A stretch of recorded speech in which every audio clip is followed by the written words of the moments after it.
കുട്ടമ്പുഴ പഞ്ചായത്തിലെ മാമലക്കണ്ടം ചാമപ്പാറയിൽ വീണ്ടും കാട്ടാനക്കൂട്ടം വീടിന് നേരെ ആക്രമണം നടത്തി. വ്യാഴാഴ്ച പുലർച്ചെ 3 മണിയോടെയാണ് കാട്ടാനക്കൂട്ടം പ്രദേശത്തെത്തി വ്യാപക നാശനഷ്ടം വിതച്ചത്. മടത്തേടം എൽദോസിന്റെ വീടിന്റെ ചാർത്ത്, വിറകുപുര, വാട്ടർ ടാങ്കുകൾ എന്നിവ തകർത്ത കാട്ടാനകൾ കൃഷിയിടത്തിലും നാശം വിതച്ചു.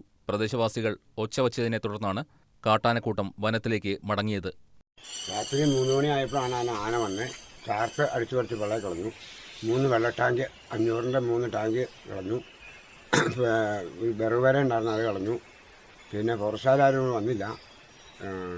അങ്ങനെ മൊത്തത്തിൽ നശിപ്പിച്ച് ആനക്കാൽ പിടിച്ചു. കുറച്ച് ആദായങ്ങളൊക്കെ അടക്കമരം അതൊക്കെ അടിച്ചു പറിച്ച് കളഞ്ഞു. മാമലക്കണ്ടം ചാമപ്പാറ മേഖലകളിൽ വന്യമൃഗശല്യം പതിവാണെന്നും കാട്ടാനയുടെ ആക്രമണ ഭീതിയിലാണ് തങ്ങൾ കഴിയുന്നതെന്നും നാട്ടുകാർ പറയുന്നു. വന്യമൃഗശല്യത്തിന് ശാശ്വത പരിഹാരം കാണണമെന്നും ജനങ്ങളുടെ ജീവനും സ്വത്തിനും സംരക്ഷണം ഉറപ്പാക്കാൻ അധികൃതർ അടിയന്തര നടപടി സ്വീകരിക്കണമെന്നും പ്രദേശവാസികൾ ആവശ്യപ്പെടുന്നു.